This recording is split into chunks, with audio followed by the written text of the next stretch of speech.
Okay, I think what we'll do is we'll make a start. It's obviously taking people a little while to get in, and we'll have a look at that. We're on a new platform this morning, so potentially we could have some teething problems, but we'll have a look at that before the next meeting. There are other people that are in the lobby that are still trying to come in, but we've got a lot to get through this morning, just for a change. So I'm anxious that we get cracking, really. I'm really happy to say we've got a couple of very interesting speakers with us this morning. We've got Beverly Poole, who's with us who's going to talk to us about the Skills Lab project. We've also got Rod Patterson from the National Shipbuilding Office. So both of them have got presentations for us, which we'll share later on. We've got a couple of little updates, which I'll run through now.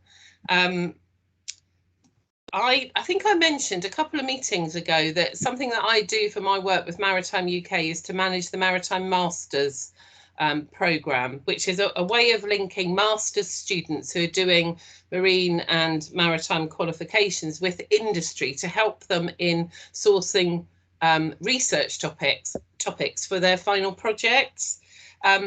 I will share, after this meeting, I'll share the link for industry to get involved with that. There is just a form that you need to fill in.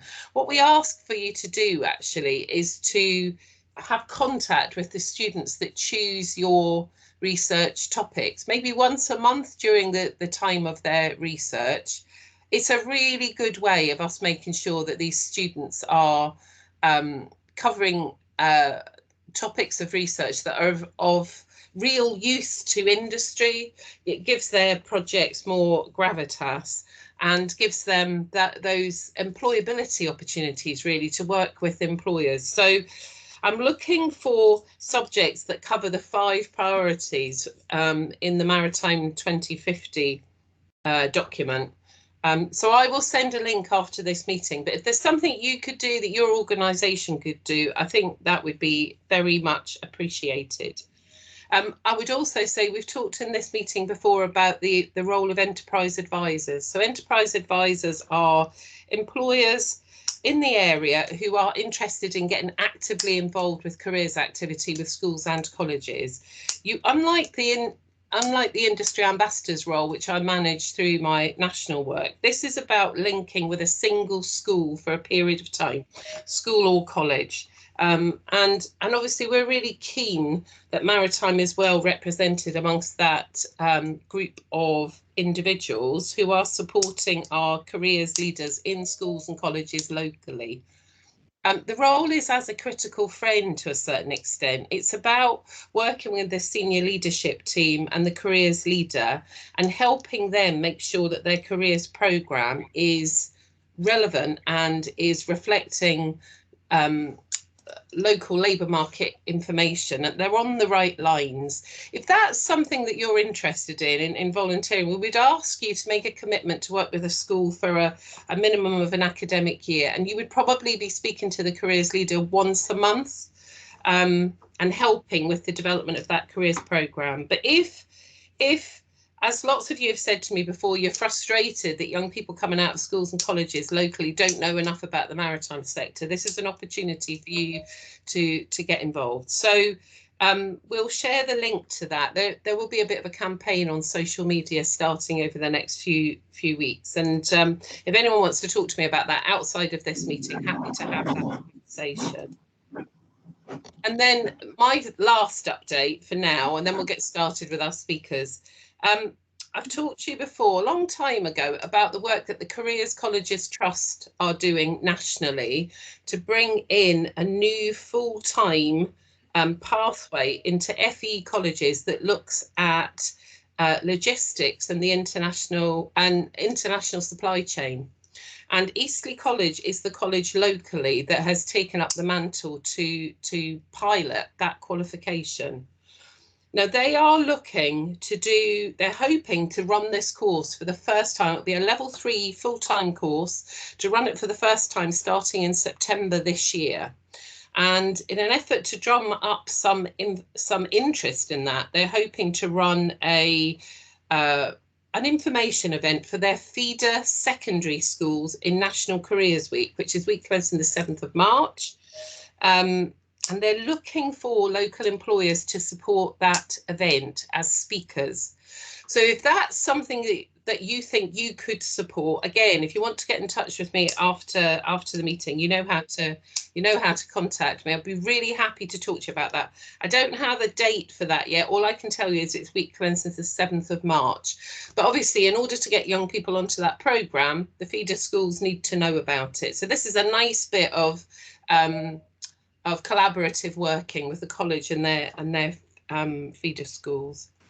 Right, we've got to having 30 people in the meeting. There were, almost 70 registered, so I'm expecting more to drop in, and I can only apologise for those of you that have had a bit of difficulty accessing the meeting this morning. It is a new platform and we're working our way through that. I think if we could start with Rod, can I hand over to you? Rod is a Deputy Director from the National Shipbuilding Office. We had hoped that the shipbuilding strategy would have been published by now, but it's not been published. So Rod is very kindly agreed to come and do a presentation for us this morning and to take your questions. And if you're happy, Rod, can I hand over to you? You've got a presentation that you're going to share, haven't you? I have. Thanks very much, Lorna. The slides should just be loading at the moment. They'll take a minute or so, so I'll just hold on, and then hopefully people will all give a thumbs up and actually see the slides. So they should just be loading. Excellent. I'll manage, we've got lots of time for this item, so I will manage the questions as they come up in the chat. If you can type your questions into the chat, and I'll make sure that we come to you and give you a chance to ask those. Right, over to you. We can see your slide, Rod. Excellent. I'm going to say that, you know, as a starting point, that's the fireworks in Mark's background that I just saw. He wins a prize for having the fireworks behind him. My background is slightly less enthralling, but anyway, I will start. And first off, thank you everybody for inviting me to attend and join you this morning to present on the National Shipbuilding Office and also the National Shipbuilding Strategy refresh. So just to start off with a bit of introduction, first off, as Lorna kindly said, I'm Rod Patterson. I'm a Deputy Director, or the Deputy Director. There's only one of us in the National Shipbuilding Office, and I joined pretty much at the National Shipbuilding Office's creation in July last year. Some people on the call might be a little bit familiar with me because previously I'd come from the Department for Transport, where I'd spent the last 5 years as a Maritime Deputy Director working across a sort of really wide range of maritime issues, including the last 18 months on COVID-19 issues. So hopefully I've got a bit of a background understanding of the sector and some good contacts when they still speak to me. But the shipbuilding enterprise actually is largely very new to me, so I do have an awful lot to learn still and a lot of experience to gain. But I have to say it's been a tremendous role and a tremendous role to come into, and really exciting too.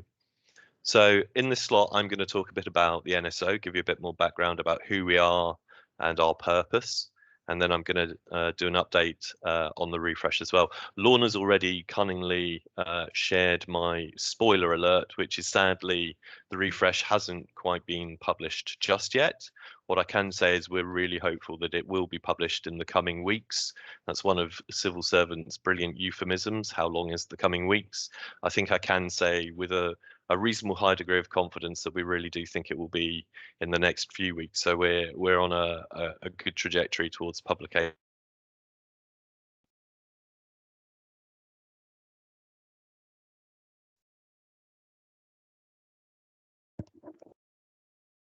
I'm in the waiting room coming in. Awesome, brilliant. Sorry. Cheers. And thanks, I left. Bye.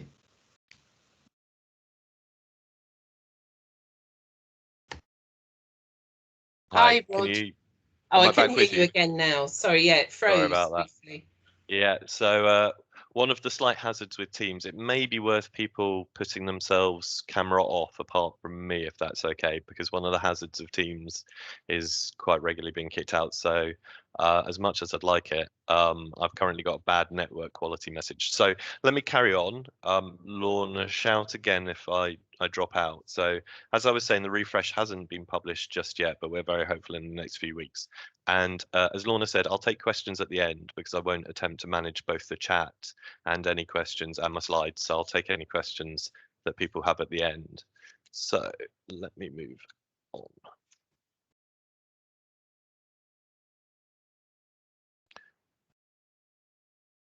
Just bear with me for a second. My slides are, there we go. Hopefully that has now moved on. We're a little bit clunky at the moment, but hopefully that's moved on. Rod, it's Stu. It's still on the title slide. Okay. You might need to switch screen. You might have the you know, when it's two screens and you see you might have it on the wrong screen. I don't know. I've had that problem before where I've carried on through a presentation and people have waited to about the 5th slide to tell me it's still on the title slide. So you can still only see, right.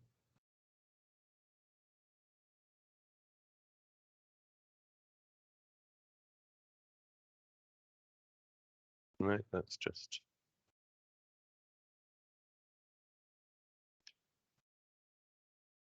Can anybody? No one else can see.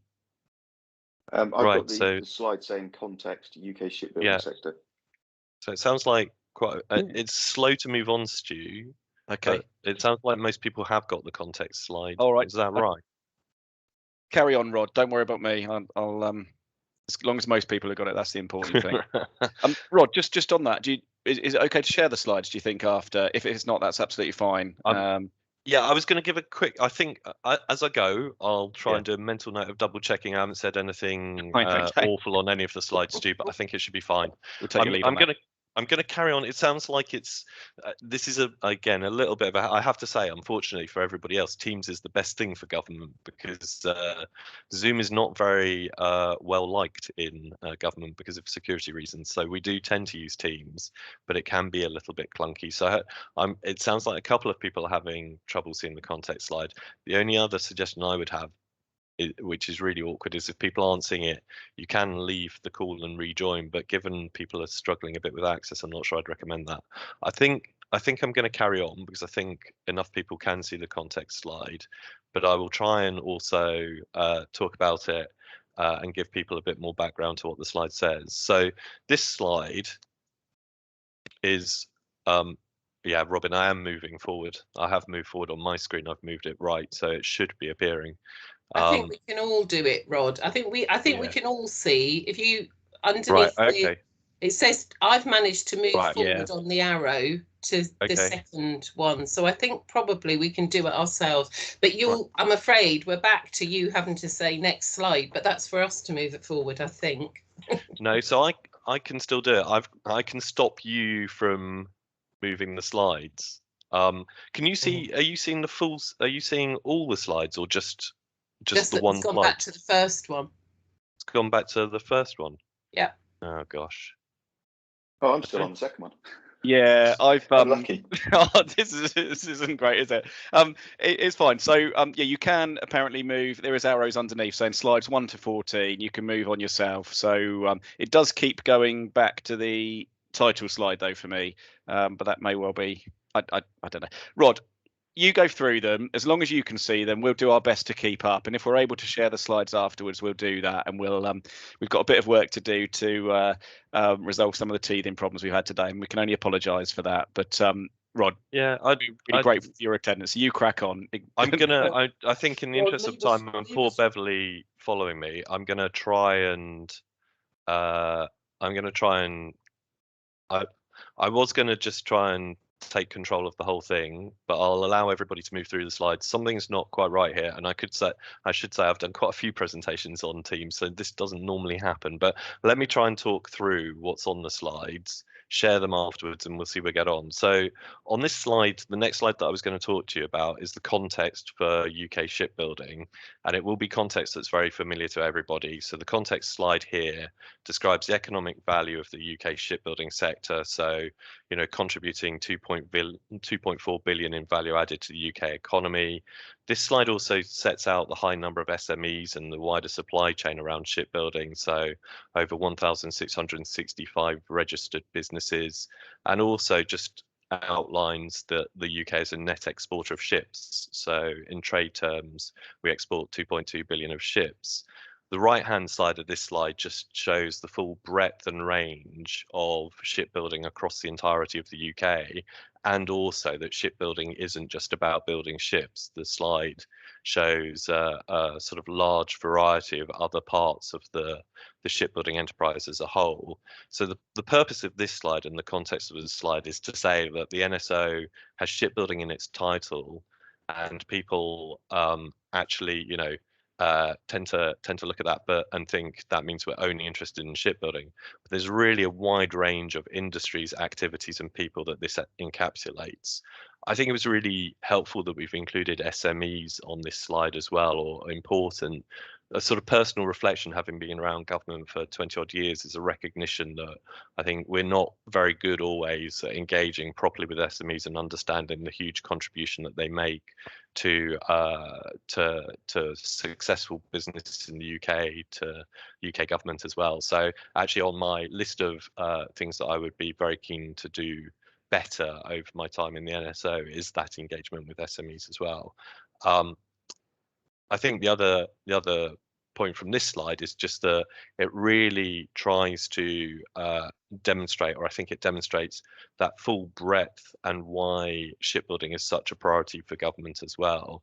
It really captures the fact that for government, shipbuilding reads to priorities on levelling up, to the strength of the union and union activity, to export potential, and to global impact, as well as to skills, innovation, and growth. So really, that's why shipbuilding has such great momentum at the moment in government, great deal of support and interest in shipbuilding, and a real opportunity that is an opportunity to be seized right now. And it's one of those things where I feel if you don't really seize that momentum that government puts in and that's already in place in the industry, this is the time to really seize that political interest. So I'll come back to, I think I'm clocking this is an indicative slide, I should say. So I will say in a little bit a heartwarming and positive message about recognizing how important shipbuilding is to the south and southeast as well. So apologies that it's looking rather bare on the bottom right hand side of the map. So that is a very bad oversight, and I should have clocked that before I put these slides up. For those of you that can't see the slides, you won't notice that oversight. Anyway, I don't know what's moving on, but the next slide I'm going to talk to is a bit more detail about the National Shipbuilding Office. So this slide that I've put up now, if you can't see it, is about who we are. And this is a bit of a background and overview of the National Shipbuilding Office. Just to give you a little bit more context, the National Shipbuilding Office is headed up by Rear Admiral Rex Cox. He's our Chief Executive Officer. And as you can probably tell from his title, Rex has had a very long and illustrious naval career, but also more recently, he has I'm still struggling a bit with. I think someone else has taken control, so I'm going to sort of see where we get to. But hopefully most people can now keep up with the slides, so I won't describe them as much in detail. But Rex has more recently has been to Treasury and spent several years in Treasury leading on the Ministry of Defence's settlements there, and also within the MOD itself. He spent a number of years on financial plans and capability. So Rex comes to the NSO as a chief executive with both that long and very illustrious naval career and naval understanding, but also a really extensive experience of government at very senior levels in the civil service. So he has a really good blend of skills and experience.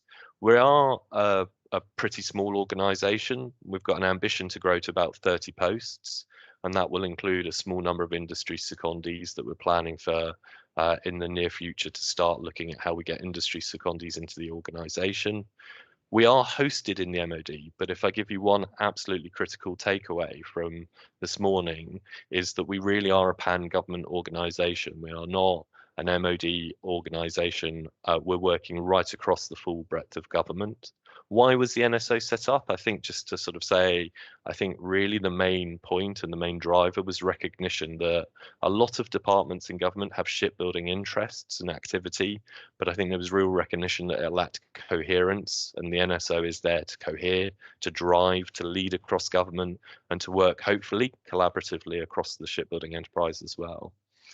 I'm going to say a bit more in a minute about our mandate, but just moving on, hopefully, I don't know if someone's taken control rather than me. I'll move on to the next slide, which is about our vision.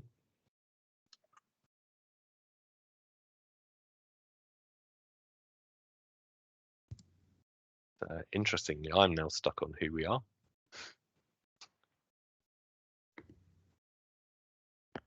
Sophie, have you taken control? I have, and I have just moved through the slides, so I'm not sure if everyone else can see our vision and if it's just you now or not. Sorry. I can no longer navigate through them myself, so then I'm stuck back on the. Oh, I can now. It started again. So moving again to our vision. I'm there. Hopefully, Apologies. Right. I'm still on who we are. So this is one of the most interesting presentations I've never seen this before. To be honest. I've done a lot of Teams presentations. I shouldn't say this, Stu, but I'm going to do one at Mersey Maritime tomorrow, but they're making me attend in person, which perhaps is a reflection that how I do these things. Right. So I can only see who we are, but if everybody else can see our vision, I can carry on. Let me see whether I can. Oh, here we go. Right.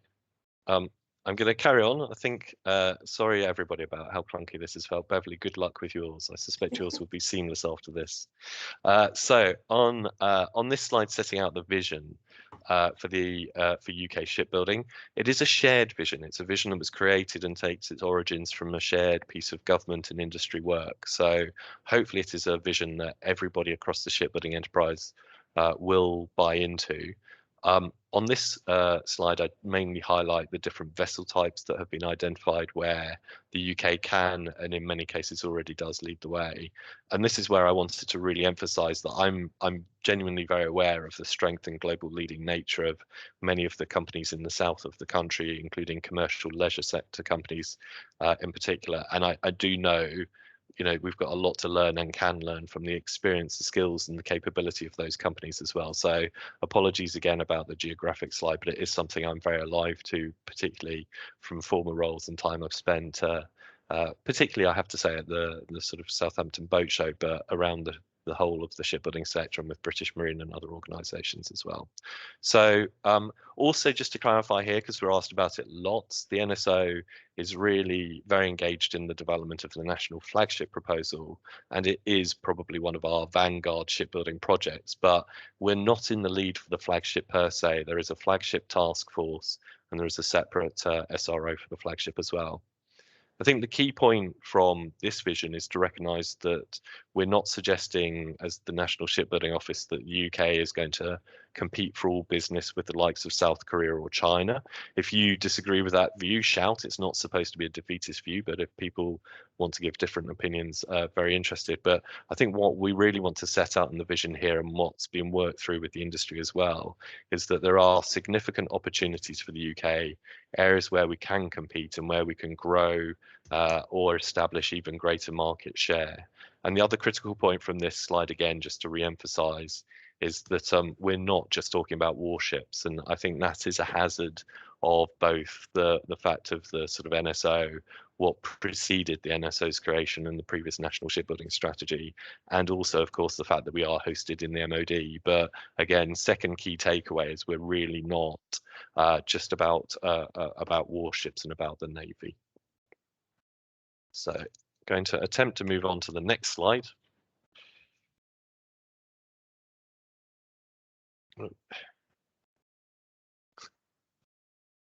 I've moved myself onto our mandate. Rod, there we go. Our mandate. Here we go. Yeah. So we're going to pick up now, I reckon. I said I'd say a bit more about the mandate. I won't say too much about this slide and share it afterwards. I think, again, apologies as well if people on this call have already heard this and are very familiar. But just in case not, the ministerial lead for shipbuilding is the Defence Secretary, Ben Wallace. and he does that in his cross-government role again as the shipbuilding czar. I think, you know, both the Prime Minister, the government as a whole, and the czar are very engaged and active on shipbuilding, and it does sit as one of the government's top 35 domestic priorities. And I'd also just want to emphasize this slide sets out an early view of our mandate, but we are really in the early stages, and I've absolutely no doubt that our ambitions, that our mandate, and that our areas of interest and focus will develop and will expand, particularly as we get more and more into contact with different stakeholders, with industry, and with the wider shipbuilding enterprise. But this is a sort of starting place for our mandate at the moment. This is, I've slickly, hopefully, moved onto the governance slide relatively quickly. I won't again dwell too much on the governance behind the NSO, but just to sort of briefly talk about one or two things on this slide. The first is the interministerial group at the top there. That is the sort of top level government engagement chaired by the shipbuilding czar. We've already had one inaugural meeting of that group, and it had a really impressive cast list of secretaries of state and ministers attending, and actually again emphasizing that cross-government interest, but also the level of engagement at a really senior level in government as well. The other board that I really want to highlight is the Shipbuilding Enterprise for Growth, or the SEG. The SEG is going to be a really significant industry and government joint board, co-chaired by Rex and a senior industry lead who will be announced again in the coming weeks. We're doing a lot of work at the moment to think about making sure that we get that right representation across government and across industry into that group. Some of you may be familiar, it's going to be the successor body to the Marine Enterprise Working Group.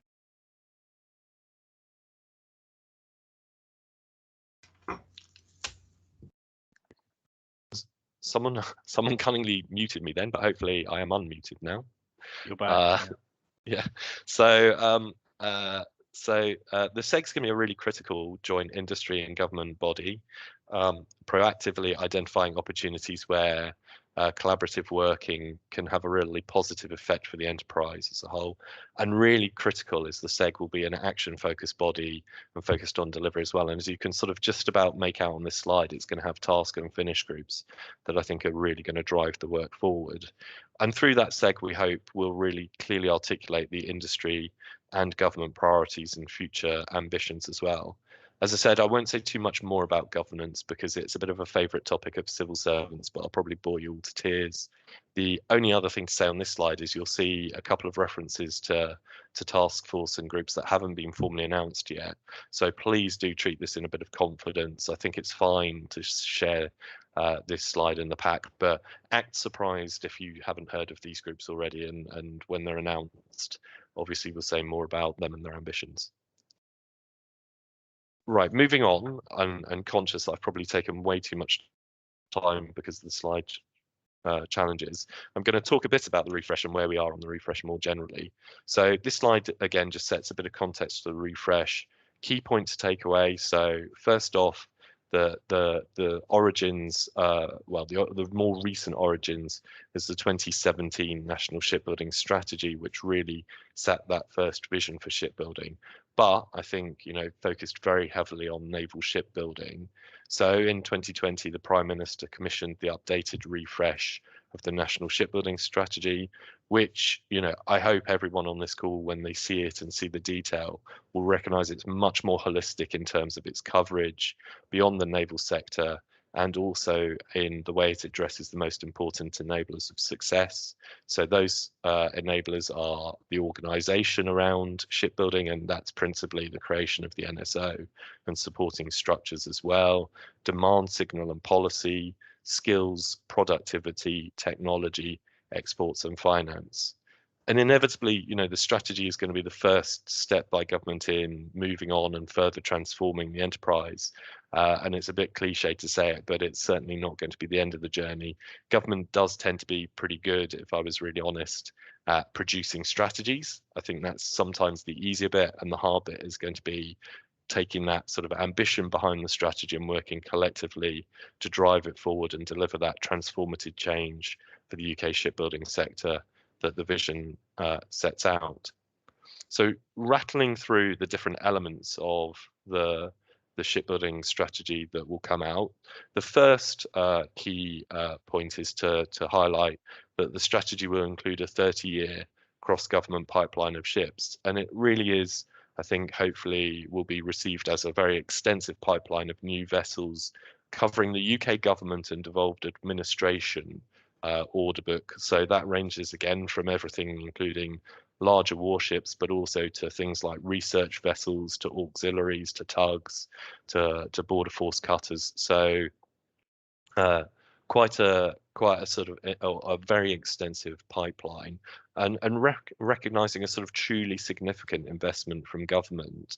The purpose of that pipeline is obviously to try and set out a continuous shipbuilding pipeline, because I think, you know, one of the common recognitions is the boom and bust cycle, which is damaging for business and for our programs as well. I think in order to provide continuity, we have to also be able to demonstrate that UK industry can then deliver on the pipeline on time and on budget, and that our investment is incentivizing wider investment in jobs, in skills and productivity improvements. So the intent again is that the NSO will maximize the opportunity for UK industry through the pipeline, recognizing our international and legal obligations. But similarly, we'll need industry to really use the opportunity to articulate clearly the social value around shipbuilding when bidding for competitions. And I'll say a bit more about that later, looking at how we make sure that we do between us really maximise the opportunity for UK industry as a whole. Beyond the pipeline as well, obviously there are much wider opportunities to service things like offshore wind requirements and other commercial opportunities. And just to say, obviously the NSO is aware, starting to be aware.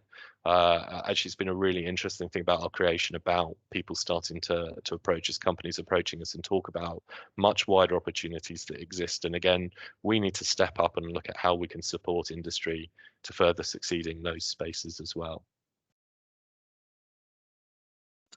Actually, sorry, apologies, it's my fault this time. I've moved on a bit too quickly. Wanted to also just reference the policy part of the strategy as well. So obviously for the demand signal to drive change, the government needs to set out clearly what we value when making our procurement decisions. So delivering long-term value for money for the taxpayer, and competition will remain an important mechanism to achieve this. But we, as I was just saying, have to recognise that value doesn't mean that we are driven every time to choose the lowest price, and that government has a role to play in factoring social value into decisions as well. The other thing to say on policy is that departments are going to be held to account by the Shipbuilding Czar for delivery against our policy objectives.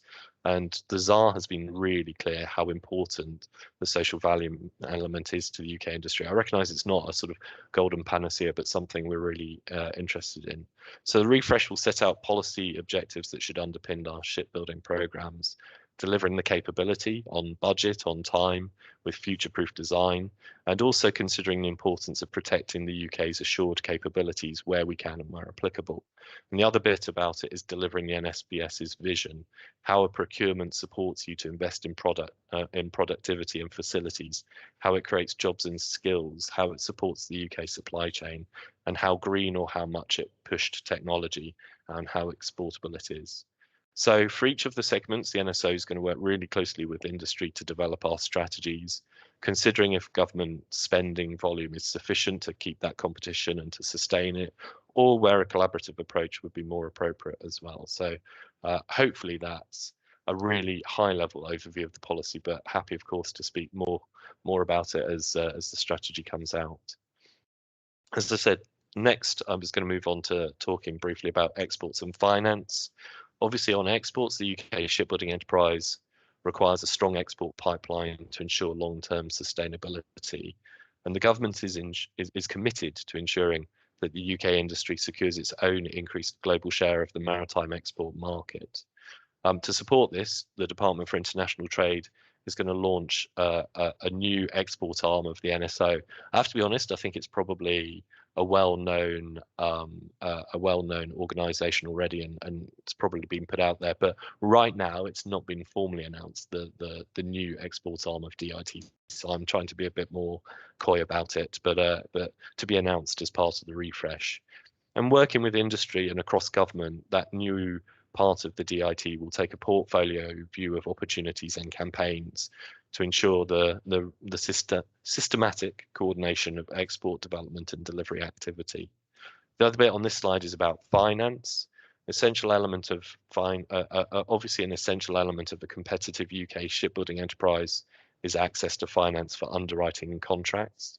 So alongside banks and working capital loans, the government recognises it's got a role to play to support the industry by underwriting the finance of vessel contracts.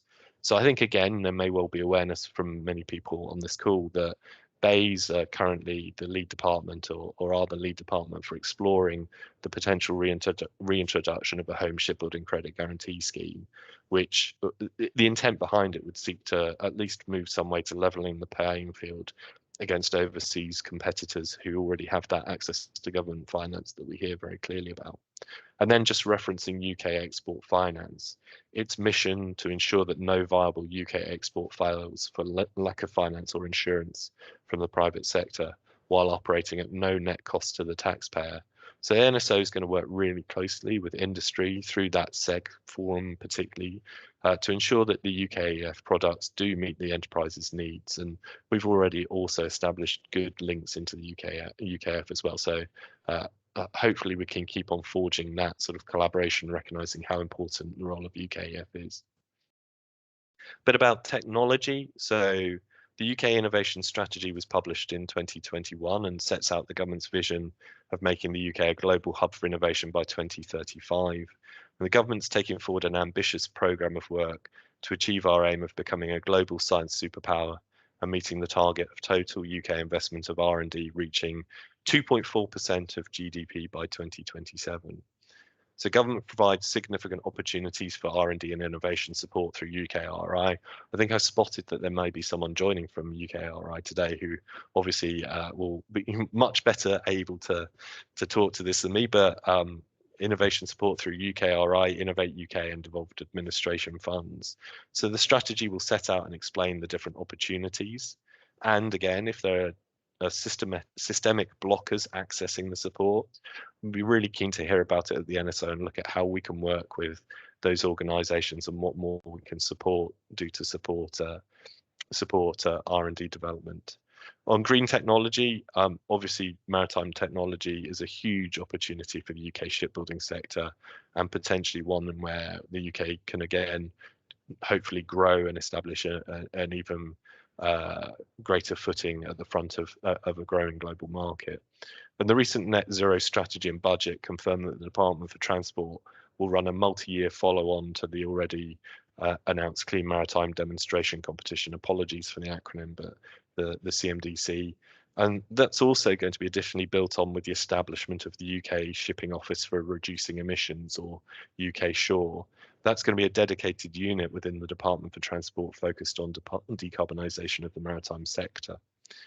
Finally, on this slide, just a bit about the Royal Navy technology roadmap as well, which is to provide transparency and clarity on their future plans. Roadmap will give industry the confidence we hope to invest in cutting edge R&D and innovation.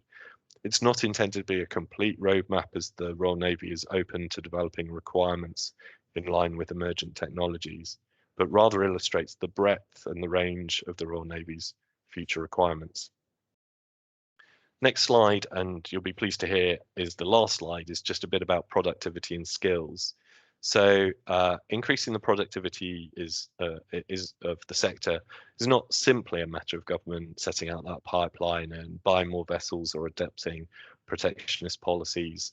Government also hopefully can send a demand signal through procurement opportunities, but investment is also needed by industry and government as a whole to improve productivity and competitiveness of our shipyards. So to reach our shared vision to be a globally successful, innovative and sustainable shipbuilding enterprise, we must develop a clear understanding of where investment and action is required. Again, something where we think the SEG will play a pivotal role by developing potentially a model for the shipyard of future, to provide a benchmark for UK shipyards and inform where investment should be prioritised. And also we'd like that SEG to identify potential priority centres of excellence too. And very finally, just a word about skills. And although it's the final bit on this slide, of course, recognise that skills is absolutely fundamental to the whole maritime sector, and it's something I've been closely involved in throughout my maritime time. And we know that we need the enterprise to pull together to understand what industry skills requirements are and where there are gaps to be addressed. And I think I saw, and I'm going to try and it's the only one, I've seen lots of questions flash up, which I'm slightly dreading, but we'll see where we get to.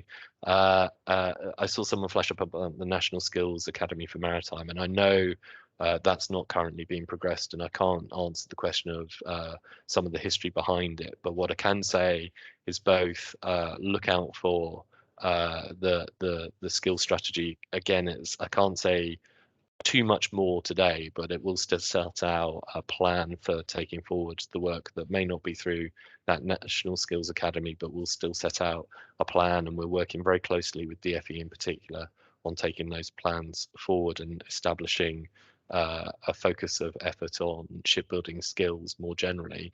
The other thing I'm going to try and shoehorn in here as well, as I was having an exchange with Al Yoop, and he referenced the Solent Aluminium Boat Builders Training Working Group and a case study activity there. And it sounds a really interesting and excellent sort of vanguard project to look at sort of skills in that area, which I'm sure will feed really well into the skills work at a wider level and into our NSO work as well. So really interested as that work goes forward as well. So just to say, as sort of as this slide indicates, to support the NSO's work on skills, we're working very closely with DFE, who are taking forward the sort of ambitions beyond, as I say, sort of the National Skills Academy. And the intention is for government to work with devolved administrations, with industry, with training providers, and with anybody else who has an interest, with trade unions as well, of course, to ensure that the existing skills frameworks are ones that meet industry's demands, and to also think about what the future focused skills strategy will look like. So that's pretty much me done. Apologies if the slide transitions were my fault, and apologies that we've probably gone massively over time, Lorna. Hopefully it's been a reasonable run through of the NSO and an overview of the refresh. Sorry again, I can't go further today, but you know, happy to come back in the future and try and make slides work better. The main takeaways I wanted to leave you with was that one about the ambition government has across the shipbuilding enterprise, the NSO's absolute desire and keenness to work collaboratively to realise that vision. It's something that I care very deeply about in all the work I've done, to work very closely with organisations.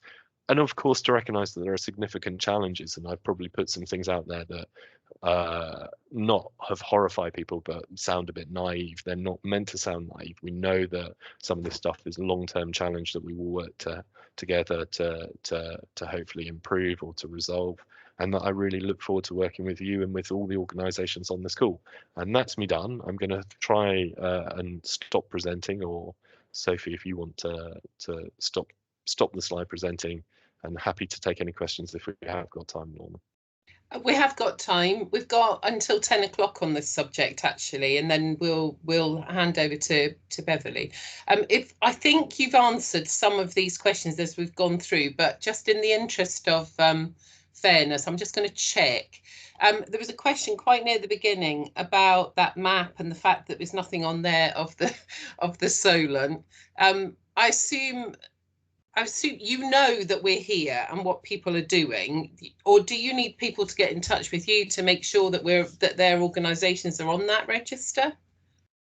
So I apologise again about that, Lorna, and actually that's a really that's a bad oversight and an oversight on my behalf, because you don't, you know, you do that thing where you try and know your audience and make sure that you don't make clunky mistakes like that. Of course, I am really genuinely aware of the strength of the Solent as a whole, and as I was saying, you know, I've got a bit of background in understanding that. But to be frank, it is always helpful if people want to get in touch. You know, bear with us a little bit. We're finding our feet as an organisation. We've taken a deliberate approach of being slightly grounding ourselves for the last sort of few couple of months trying to get the refresh out the door. But absolutely top level of our ambition, my CEO's Rex's as an organisation, is to engage and to come out and to meet people and meet organisations. So as I say, apologies that corner looks a bit bereft on that image, but rest assured, really keen to engage and work with the great expertise in the Solent and South. Okay, that's something that we can probably help with in collating information. So I'll have a conversation with Stu after this meeting, and we'll work out how best to do that, and then we can support you with that, and you can just check that you know about all the things that we want you to know about. That's cool. Next question: how do UK shipbuilding trade figures compare to European competitors and those further afield? Well, that's not a small question, is it? But what's your sense on that, if it's fair to ask you that question? It's fair to ask me that question. It's not a question I know the answer to, if I'm really honest, Lorna. And I think it's a really interesting question for us to cross compare.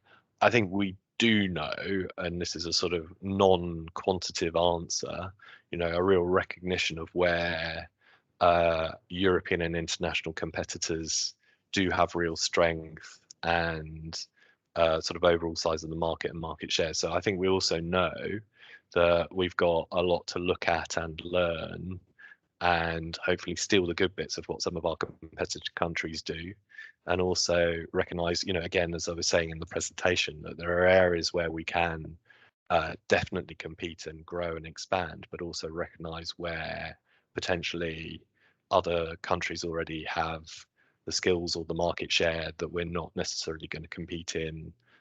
From my perspective, again, very happy to be corrected on that, but I think there are areas where, I think from time to time we hear a sort of slight reflection that it might be that government has a very romanticized vision of shipbuilding, of past heritage, and where we might be able to compete. And I just wanted to put out there today that I think we recognise where we can compete. So I've done that masterful thing of not really answering your question perfectly. If you whiz them to me afterwards, that's a good one for me to definitely follow up on. And I suspect there are clever people in the NSO that do know the sort of figure comparisons, but off the top of my head, I definitely don't.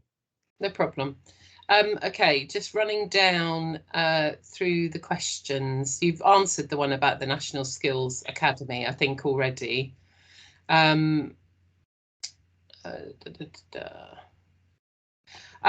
Adrian has asked, are you expecting to publish a mechanism that puts a value on social value in order to enable a competitive environment? Interesting. So that's a very, very good question. I think the strategy will set out is likely to set out a minimum social value figure that we would expect to see in contracts, but also recognise that there are cases where government has in its control and ability to set a higher threshold. So that I think, I hope that's a reasonable answer. I think then a lot of this will come down to a sort of contract by contract basis. But I think, as I say, you should see both a sort of a minimum expectation, but also the potential where government can explore a higher threshold figure, depending on the nature of the procurement and sort of intent. But I think, just to re-emphasize that point again, there is real ambition and intent to look at where we can maximize the sort of social value opportunity. Sort of, I think, recognizing that that's something that's not always been done very successfully in the past. Yeah, okay. There's another question about the funding for skills. Phil Buckley has said, where will the funding come from that's required to expand UK capacity, skills and infrastructure? I think you've answered that as much as you can at the moment by saying that you're working closely with the Department for Education, but I don't know if there's anything that you would want to add to that.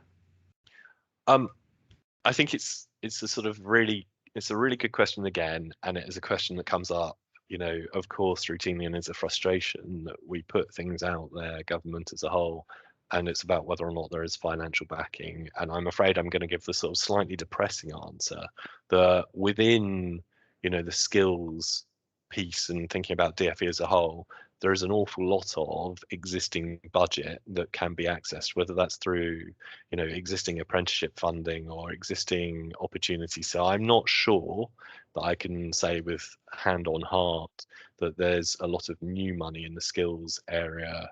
And you know, keen observers will have seen the sort of spending review outcomes and sort of what was pitched there.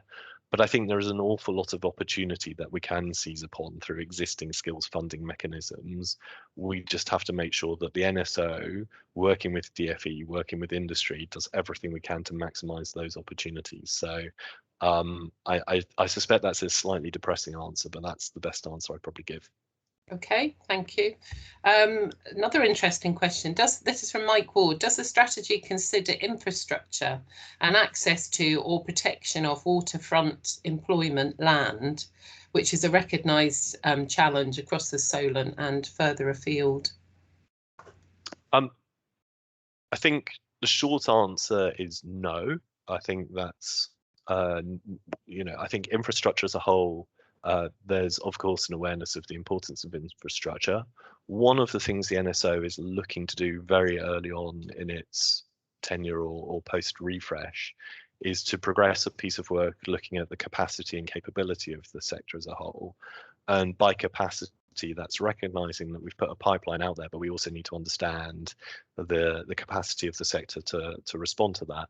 So actually, in that regard, that question is a rather interesting one in that context. I think more generally, it's just a very interesting point and one that is a useful takeaway for me to take back. Okay, perfect. I'm conscious of time, folks. I'm going to ask a couple more questions and then I think we need to move on to our second speaker. But with your permission, we'll share all of these questions with you, Rod, and then perhaps at the start of the next meeting, if you've come back to me with some answers, I could share that with the group if that's okay. Sure. Adrian has said all UKEF and HSCGS, and I have to be honest and say I don't know what that stands for necessarily, also require a willing bank. Is there any indication that the government will be working with banks to increase their enthusiasm for the shipbuilding sector? Good question.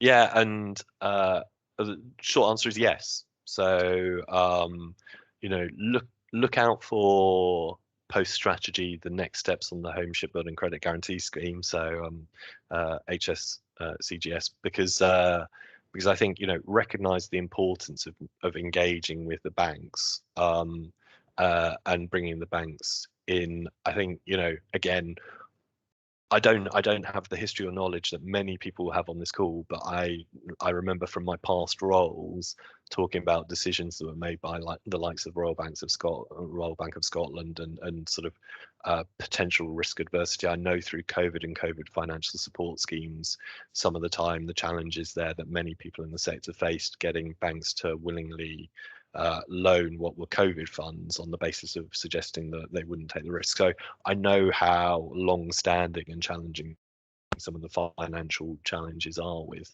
the banks. So yes, an absolute willingness to engage with the banks over the specifics of things like the Home Shipbuilding Credit Guarantee Scheme. And also in the context of UKF, I think it's a very good idea as well. Final thing I'd say on this is also looking at the SEG, the Shipbuilding Enterprise for Growth.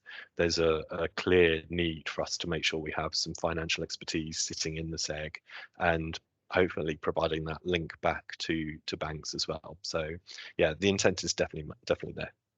Okay, and I think I'm going to have to leave it there. There are another good 6 or 8 questions actually, but we just haven't got time for those at the moment. So for everyone who's put a question in the chat, please be reassured that I will share them with Rod. We'll get some answers. We'll get that information to you directly, but I can do an update at the start of the next meeting as well. So that was really useful. I'm so sorry about the technology and the slide sharing, and I've never seen anything like it in Teams before either. My apologies if that was me, but I've not had that trouble in previous presentations. So we must have just had a clunky start today, and hopefully I've done the dress rehearsal, and hopefully Beverly will now have the sparkly performance and show me up. Yeah, absolutely. But I can't thank you enough for your time this morning, and and that's really interesting. But yes, that's fantastic. Thank you so much. No worries. Do you want me to drop off now, or I'll stay No, and listen to Beverly please, if you're that's welcome okay? to stay. Absolutely Thank you. welcome. So, Beverly, I don't know how brave you're feeling about sharing your slides, but if you're happy to go, I'm happy to hand over to you. Okay, so good morning, everybody. You're going to have to bear with me because I've got laryngitis. So, and just to say thank you to Lorna for the opportunity to come and talk to you today. I have actually only been in post just over 2 months. So I'm going to do my absolute level best for you here to try and share my screen with you. I'm just going to ask you, anybody, to let me know if you can see that. Bear with me. We can see it. Thank you. So thank you, Rod. That was actually really interesting that you've presentation that you've just given.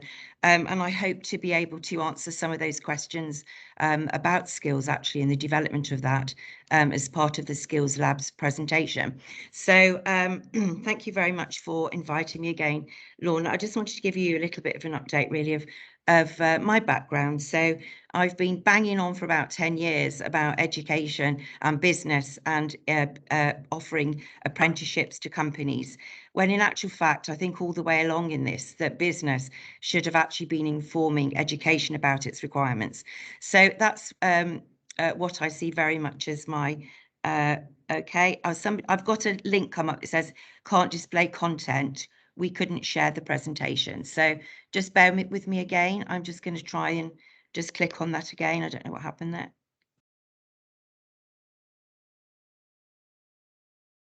Are we back up? Not yet. I was seeing your slide, but it may be that you have to give us the nod and that everyone moves on to the next slide. Okay, so it says live now, sync to presenter, and I'm on number 2. I'm not seeing your slide yet, Beverly, but maybe it's coming.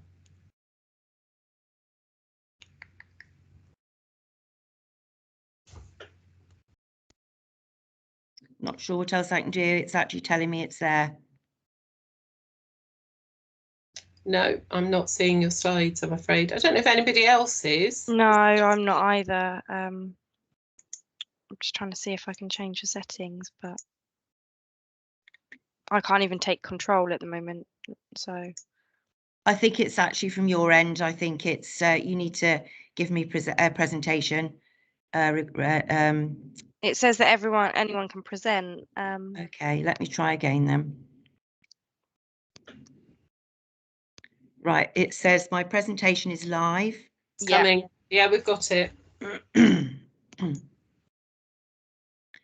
that okay? Can anybody see now? Everybody up? Yeah. I'm just going to leave it as it is. I'm not going to play with it anymore. I'm just going to leave it there. So thanks a lot, Sophie. Just to say about my background, I've got quite a large background in business and education. I've worked on curriculum development and for about 5 of our local colleges and into Wiltshire and down into Somerset. I previously was a director of one of the P&O companies in London and set up a technology company for the Chrysalis Group. I've set up 4 businesses of my own and won a tech award from the Business Magazine in 2021 over lockdown for setting up an interactive training platform for people to use so that they could keep their businesses online. That's enough about me. Just to cover actually for Lorna, I've also been an enterprise advisor, which you mentioned at the start, and kept a steady flow of careers type people going through Burgate School in Fordingbridge. And there's a guy there called Matthew Catebread. He's absolutely incredible. If you want to take some careers advice into schools, he's a great person to talk to. So that's enough about me. If I can just move on to slide 2. Are you seeing all my slides? I think you are. We're seeing slide 2, yeah. Okay, so what is Skills Labs? Let me just quickly run through that for you. So Skills Labs was born from the white paper in January 21, which was called Skills for Jobs, Lifelong Learning, the Opportunity for Growth. And from this, Andrew Kay, our CEO, put in a tender for the Skills Accelerator Fund and won just short of £3 million to help to develop skills across the Solent region. So I will come on to who and what in a mo. But basically speaking, this pilot project that I've been given the absolute fantastic opportunity to drive forward is split into 4 areas. So the first one is the capital project, which I'm looking after, obviously with finance and a few other people. And that's for the actual 2 physical business centres that we're going to have in Hampshire and in the Isle of Wight. The other part of this capital project is actually to look at equipment that we need to upskill teachers, and also to be able to help industry to develop their skills as well. As part of that, and to cover an area that you were just talking about, Lorna, we have 360 hours available for our teachers to go out into industry. And I think we've pretty much covered a lot of that already. And then somebody said to me the other day, universities need to do the same. So it might be something that we can help with as part of the IoT project that we've also just secured. So those 360 hours will go for our teachers to go out into industry, because as you know, FE teachers tend to come from industry and they move out, and within 2 years their knowledge is quite lacking. If we can't backfill those teacher slots, we'll ask industry to come into colleges and to co-teach, but the idea is for them to go out to do that. Other areas of this project are the curriculum review for the Hampshire and Isle of Wight area. And we're looking at how we can spread that better so there's not so much crossover in terms of offer from our different colleges, which I'll come to our partners in a second. So we've got the levelling up agenda to take into consideration into all this as well. So the 4 areas then are the capital project, the teacher upskilling, the curriculum review and teacher recruitment, which we've just started. So on this delightful website that I'm just designing at the moment, we'll have an opportunity on there for you to advertise your vacancies. We'll also have on there an opportunity for you to share any requirements that you have in terms of skills, and hopefully we'll be able to match you up with the right people to do that. Now, as part of this white paper, it's identified as a key player being the Chambers of Commerce. And this pilot was actually run in Germany, where the Chambers of Commerce are quite prolific in the forefront of business and operations. So as our principal tenant, when our building is ready, we've actually got the Hampshire Chamber of Commerce moving in with us. They're here already, actually, but we haven't obviously finished the capital build. But what we will be doing is to look at ways that we can help the Hampshire Chamber of Commerce to develop a range of opportunities for SMEs. Andrew Kay, our Chief Executive, is now on the board. We've got 2 new members as well, I understand, in the last few weeks. So there's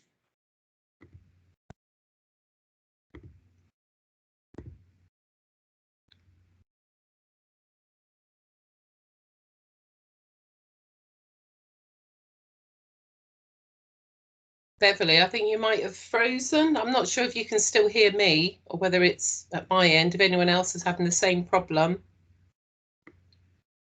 Yeah, I am, Lorna. Looks like Beverly has frozen. Lorna, you might need to just speak until she comes back. Okay. Go Well, on to the stuff you were going to do. okay, I'll put my camera back on. Oh, we have got gremlins this morning, haven't we? I was going to say at the end of the meeting that obviously we're here on a Tuesday, and up until now, it's always been a Wednesday morning. From February, these meetings are going to be Thursdays and fixed on Thursdays. That's to do with Stu's availability in his diary. So the next 2 meetings are the 24th of February and then the 17th of March.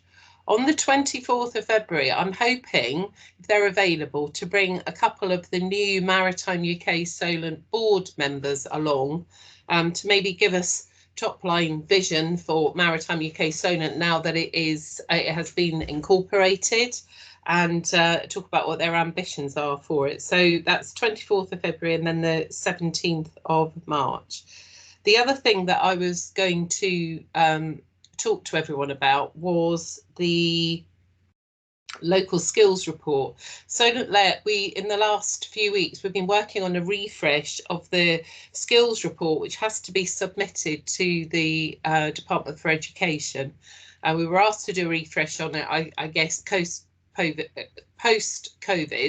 and update it accordingly. It's out with the skills panel now for review and will be published on our website by close of business on Friday, which is the deadline when we have to tell the Department for Education that it's there. So it's very appropriate to what we're talking about this morning.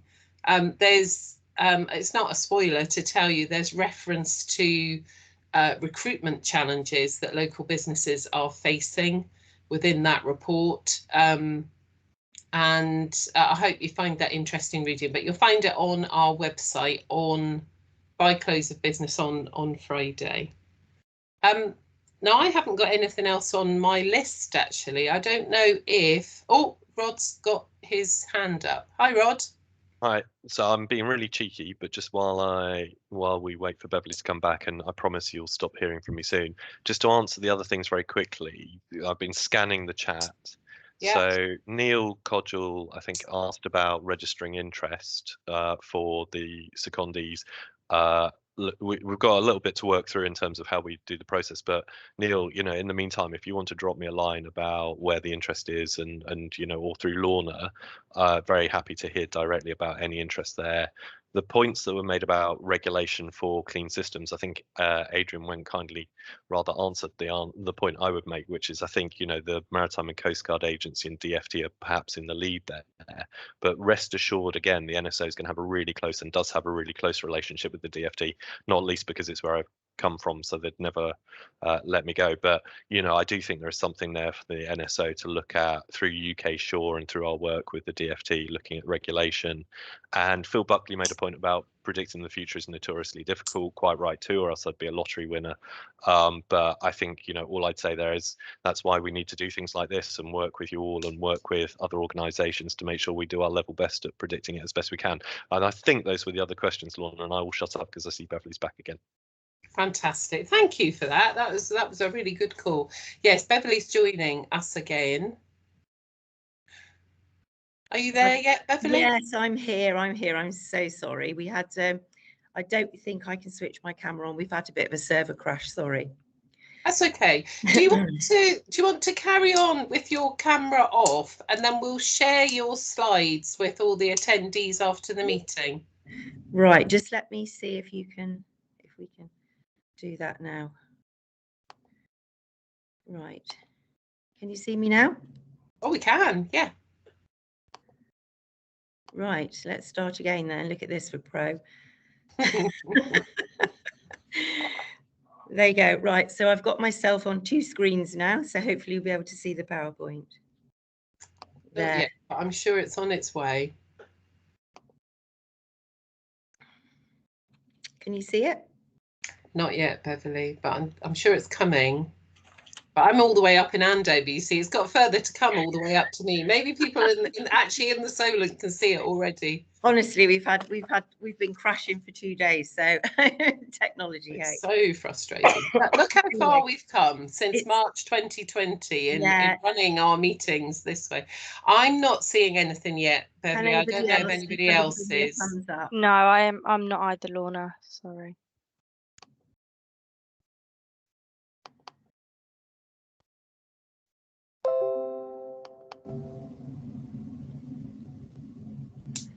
Right now. Okay. Yes. Super. Right, let's crack on then, because I know that there's quite a lot to get through. So, so the whole enterprise project, that Lorna was talking about is a really exciting project, and there's so much we can help schools with to encourage jobs and careers for our students. And just on that point, I've been speaking to quite a few people. I don't know those that might remember Kids Can Do It, B&Q It. On a Saturday morning, we used to take our kids down to B&Q to make bird feeders, and mine were girls. And so we need girls in tech, basically. And so we can look at early careers and a whole bunch of other things. And as part of our project, as part of the Skills Labs project, excuse me, we also have a enterprise conference for 25 schools, which we will be having at the end of March, and that's to look at sustainability. So I hope if you just quickly remember, that's 4 areas of this business project that we've got, and the conference, and also we've got the Hampshire Chamber of Commerce move in. There's a whole bunch of other things too, but I'll just quickly whiz on with this now, because I think otherwise we'll run out of time.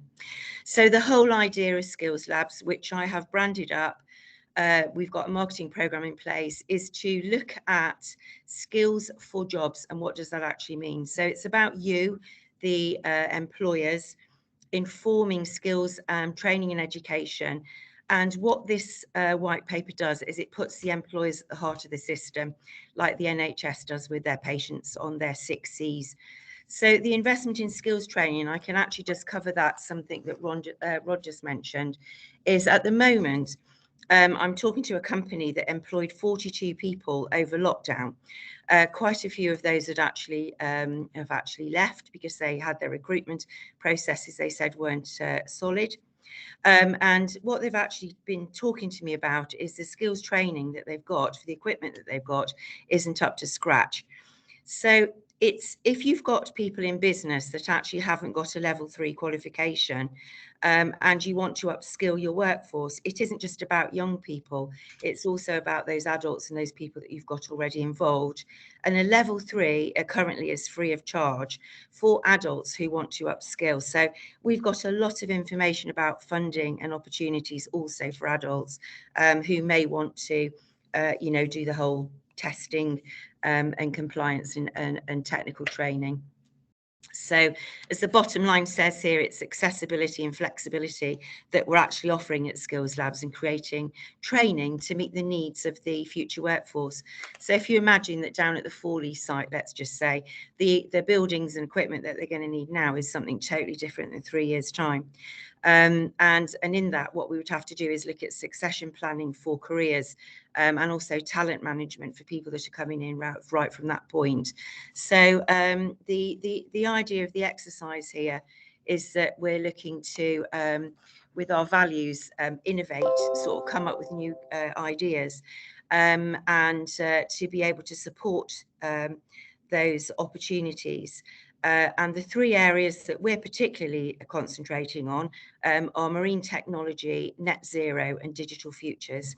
So marine technology, we're quite interested in autonomous systems, and as you know, we have opportunity to develop those areas. We have a consultant on board, some of who you know is Conrad Manning, who's going to be working quite closely with me on ideas, equipment, and future skills needs. Net zero. We've actually got our marine technology event this afternoon, and I know Lorna's happy for me to say that. We have got afternoon tea, so if anybody fancies coming over to Fareham College this afternoon, we can actually accommodate you there. Net zero, which is obviously engineers to replace boilers, electric cars, could be anything to do with power sources, and what we want to do is to create those learnings. So the flexibility of this comes from the vast array of curriculum opportunity that we have, and as long as it makes 360 credits, we can draw down whatever it is and the requirement to actually create that skills training for business. And digital futures, of course, crosses across everything. And digital futures is the future of digitizing systems, procurement, whatever it is. And I've been speaking to some CEOs just recently who said, yep, digital marketing. And I'm going, absolutely not. You're coming to sit down with me and I'll talk to you how it can help you with your business, and ultimately bottom line. So those are the 3 sort of specialist areas that we're working with: collaboration and evolve. So collaboration for us is across 10 colleges in Hampshire and the Isle of Wight, with the 2 physical business centres, which I can show you. So those that know us here, we've got the Engineering, Manufacturing and Advanced Skills Training Centre down at Lyon Solent, and also our Civil Engineering Training Centre. So we're developing things like VR, AI. We've got the opportunity now to do robotics, mechatronics, and a whole bunch of other great big toys that we have to play with down there, which is absolutely great. So we've got helicopters and we've got an aeroplane and a whole bunch of other equipment as well. So if you'd like a tour, I can take you down there. I've got 2 full days down on the 9th and 10th of February, and can show you around what we've got there already. But these 2 business centres which you see at the top, there's a little green area which belongs to the Hampshire Chamber of Commerce, and the rest is mine and exec offices to develop fantastic opportunities for businesses to innovate, and for us to help you to develop your business skills. The idea there also is to make an opportunity, which is what we're going to be doing as part of our programme this afternoon, is to look at industry boards for our 3 silo areas to make sure that we're not missing anything coming up. So what we, as we say, need now, it might not be what we need in the future. So Skills Labs has been created to help us understand and look at how we can help to develop that skills accelerator programme over that time. Just to move on to the next picture. So this is the map that shows our partner colleges. They go right the way around the Solent area so that we've got opportunity as part of our curriculum development to make sure that we're covering what it is that's required.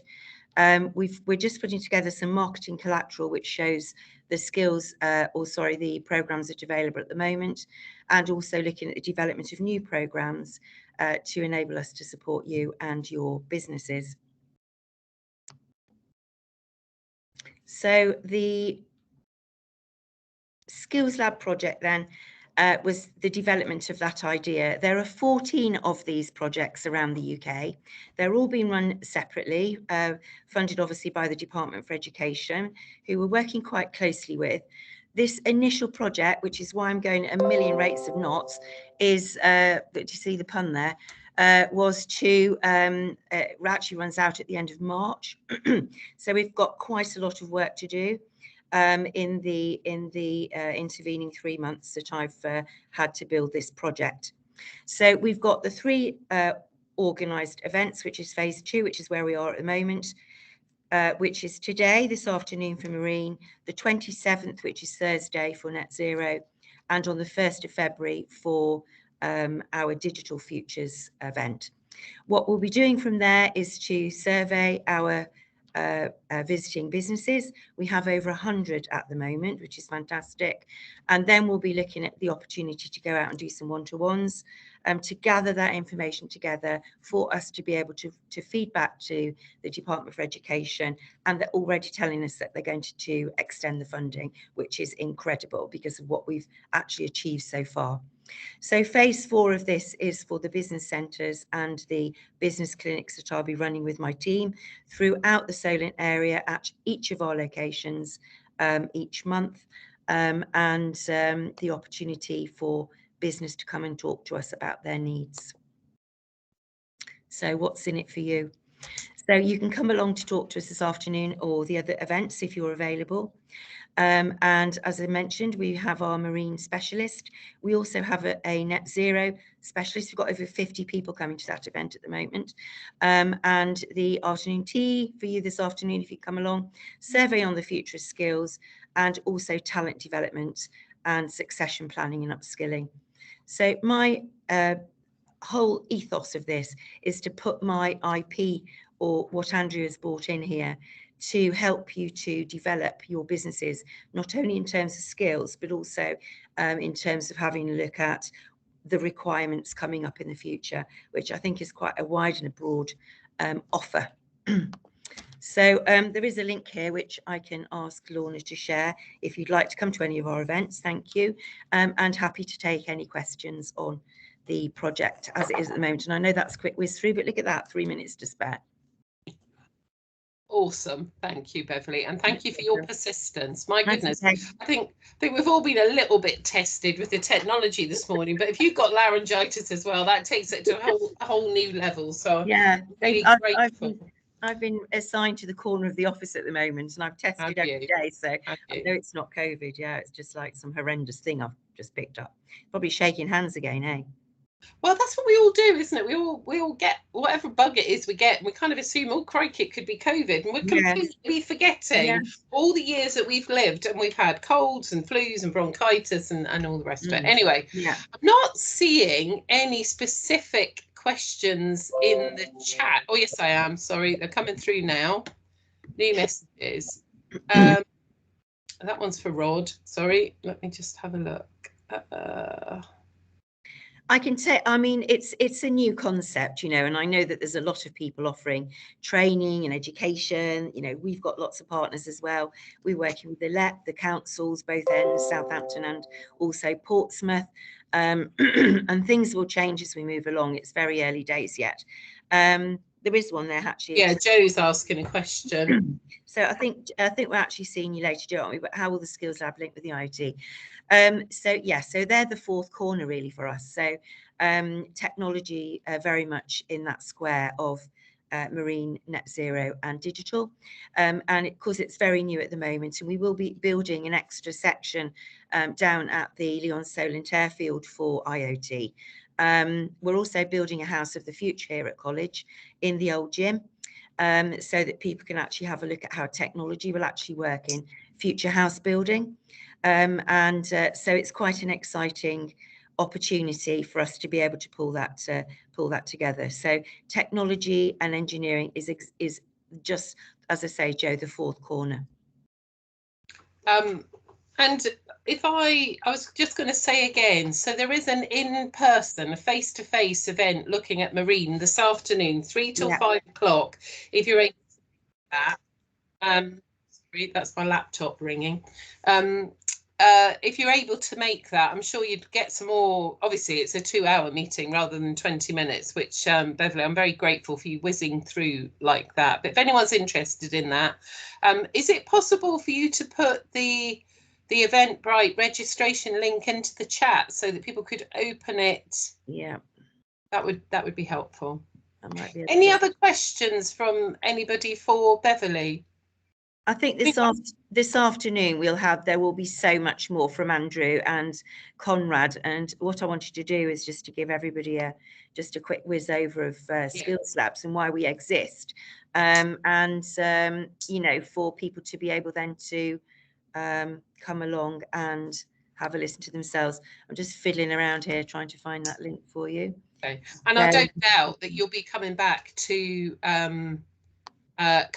talk to us again as the project develops. But you've got a short deadline at the moment of a certain proportion of the work that's got to be done by the end of March, haven't you? So it's all hands. Okay. So at the moment we've got sorry, I'm just trying to get this to open up for me.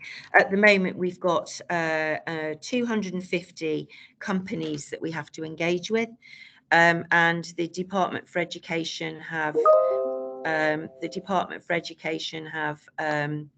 targeted us at having 100 one-to-ones to enable us to have a look at what we will need to do next. So I'm just going to pop that in the chat now. I think Simon's managed to find it for you, and he's posted it already, so you did quicker than that's me. brilliant. There you go, there's another one. Yes, so as things develop, we will be able to come back and talk in more detail about, you know, the new curriculum that's coming together. But I think for us, because we've also got our business department at college, and we've got the 10 partners, they're also developing their business areas at the moment. I know there's somebody on the call today that's actually going to be doing some videography for us, and we're going to be doing the best bits from all those colleges, and looking at how we can pull together all that information for the people that might be on your call today. Perfect. Thank you very much. And you and I will keep in touch, and then we'll bring you back as and when we've got some news for the network. That's brilliant. Yeah, thank you, Lorna. Now we are at overtime. I just wanted to really quickly say the deadline for the Maritime UK Awards is this Friday. It would be really good to see some nominations from the Solent, so that we get ourselves on that map as well. The actual awards are going to be held in Glasgow at the Science Centre on the 10th of March. I'm going to put a link in the chat now for people to access that page on the website. See if there's anything that you'd like to nominate, either someone who works for you or your organisation in those awards. One I'm particularly keen on is the Maritime UK Apprentice of the Year award. So deadline is at the end of this week. So with that, I think I'll pull the meeting to a close. Thank you so much to both our speakers, to Rod and to Beverly, and for your persistence to keep going with the technology, which has done its very best to stop us in our tracks today, but hasn't managed, which is the important thing. I will see you all again on the 24th of February. This is the first time we've used this. I've used this new platform. We're going to have a look at it and see if we can make it a bit more streamlined in case of how we get you in the first instance. So hopefully 24th of February, and we won't have those challenges, although, you know, it just makes the day a bit more interesting. Beverly, very best of luck with your meeting this afternoon. And Rod will be in touch, and thank you for your time. So thank you, everyone, and I'll see you in February. Bye for now. Thank you. Bye.